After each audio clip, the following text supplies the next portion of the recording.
एक जंगल में गुरु और शिष्य जा रहे थे और वह दोनों कुछ चर्चा कर रहे थे, यानी चर्चा भी आध्यात्मिक ही कर रहे थे। गुरु अपने शिष्य को समझा रहे थे कि गुरु ब्रह्मा, गुरु विष्णु, गुरुर्देवो महेश्वरा, गुरु साक्षात परब्रह्मा तस्मै श्री गुरुवे नमः। इसका अर्थ क्या होता है, वह गुरु अपने शिष्य को समझा रहे थे।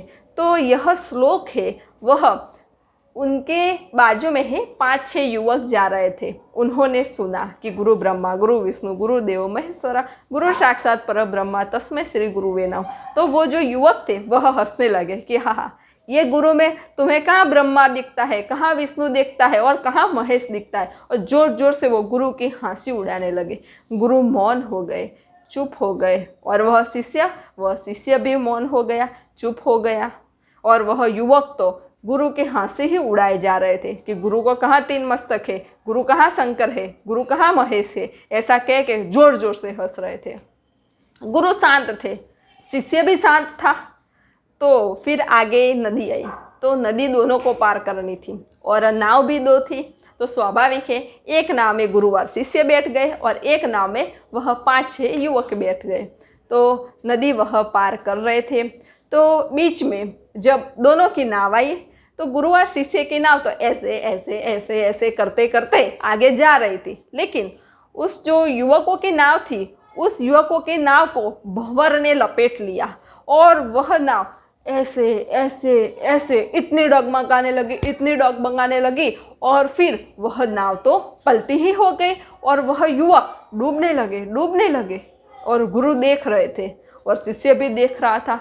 तो यह देख करके गुरु ने शिष्य के गाल पे एक जोर से चाटा मारा।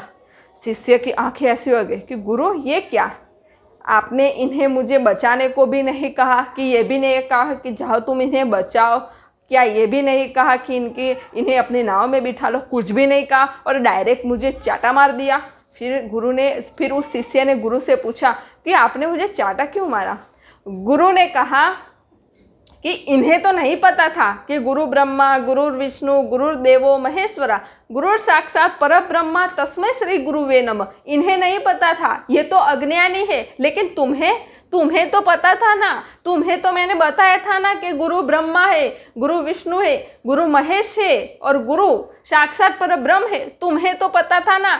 तो ये जब बोल रहे थे, ये जब गुरु निंदा कर रहे थे, गुरु तत्व की निंदा कर रहे थे, परम तत्व की निंदा कर रहे थे, तो तुम्हें इन्हें रोकना चाहिए था कि रुको, मैं तुम्हें समझाता हूँ कि इस श्लोक का अर्थ क्या है, मैं तुम्हें समझाता हूँ कि गुरु ब्रह्मा, गुरु विष्णु और गुरु महेश कैसे है, रुको। और तुम्हें इन युवकों को समझाना चाहिए था। तुम्हें अच्छों को ज्ञान थोड़ी ही बांटना है, अच्छे क्या तुम्हारा ज्ञान सुनेंगे, अरे तुम्हारा ज्ञान तो बुरे ही सुनेंगे, तुम्हें बुरों को ही अच्छा करना है। तुम भी पहले बुरे ही थे, तुम सद्गुरु के सानिध्य में आए फिर अच्छे हुए, तो तुम्हें इन्हें समझाना चाहिए था और तूने इन युवकों को नहीं समझाया, इसलिए उन्हें गुरु निंदा से जो उनके जीवन से जो बुरे कर्म बनते, उस बुरे कर्म को उन युवकों को तत्काल ही भुगतना पड़ रहा है।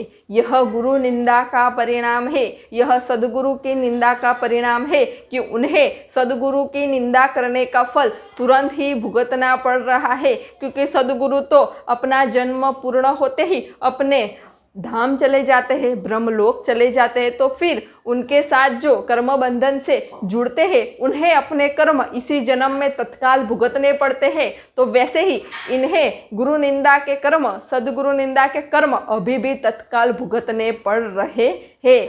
और वह किसके कारण? तुम्हारे कारण। अगर तुमने इनको समझाया होता तो आज ये अच्छे से नाव से उस पार चले गए होते और उनका जीवन का भी कल्याण हो जाता। तो इन्हें तो नहीं पता था, पर तुम्हें तो पता था, इसलिए गुरु ने उस शिष्य को जोर से चाटा मार दिया। यानी अगर कोई सद्गुरु की निंदा करे, कोई गुरु तत्व की निंदा करे, परम तत्व की निंदा करे, तो हमें कहना चाहिए कि रुको, मैं तुम्हें समझाता हूँ कि गुरु कौन है, गुरु तत्व क्या है, परम तत्व क्या है, और उन्हें बचा लीजिए बुरे कर्म से, उन्हें बचा लीजिए, नहीं तो उन्हें वह बुरे कर्म तत्काल ही भुगतने पड़ेंगे। तो अब देखते हैं कि गुरु ब्रह्मा, गुरु विष्णु, गुरु देवो महेश्वर। गुरु ब्रह्मा यानी सर्जन करता, गुरु हमारे भीतर सर्जन करता है, दिव्य गुणों का सर्जन करता है।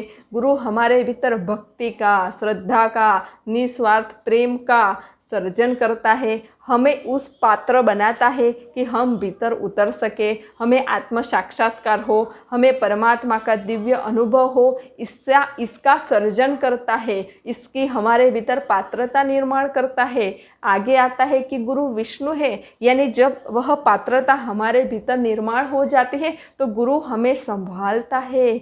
यानी कहीं पर भी अगर हमारे भीतर कामना आ गई, कहीं पर भी हमारे भीतर क्रोध आ गया, कहीं पर भी हमारे भीतर लोभ आया, तो गुरु अपने शब्दों से, अपने नेत्रों से, अपने सत्संग से उसे दूर कर देते हैं और हमें भीतर से शुद्ध, दिव्य और पवित्र ही रखते हैं।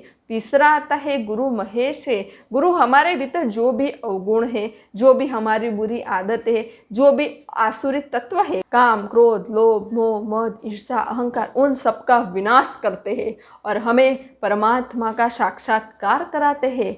गुरु साक्षात पर ब्रह्म, यानी गुरु के भीतर ही वह परमात्मा विराजमान है, गुरु के भीतर ही वह परम तत्व विराजमान है, उसका दर्शन कराता है। फिर गुरु तुम्हें शरीर नहीं लगेगा, गुरु तुम्हें स्वयं परमात्मा ही दिखेगा, गुरु तुम्हें स्वयं परम तत्व ही दिखेगा।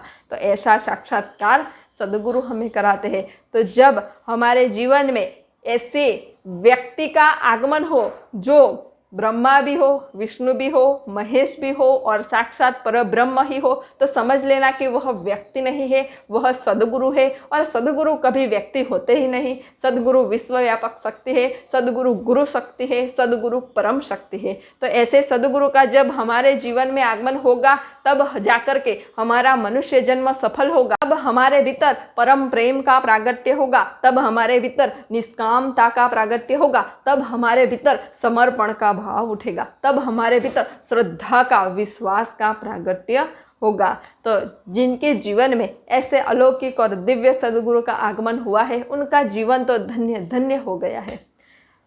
तो ऐसे सदगुरु को कोटि कोटि प्रणाम, कोटि कोटि वंदन। मेरे जीवन में भी ऐसे अद्भुत और दिव्य सदगुरु का आगमन हुआ है, जिनकी कृपा से आज मैं इस मार्ग में हूँ। मुझे ध्यान में भी कई सारी अनुभूतियाँ हुई, भक्ति मार्ग में भी मुझे बहुत अच्छी और दिव्य अनुभूतियाँ हुई है। तो यह सब सदगुरु की दिव्य कृपा ही है। नमस्ते। सब घटवासी परमात्मा को प्रणाम।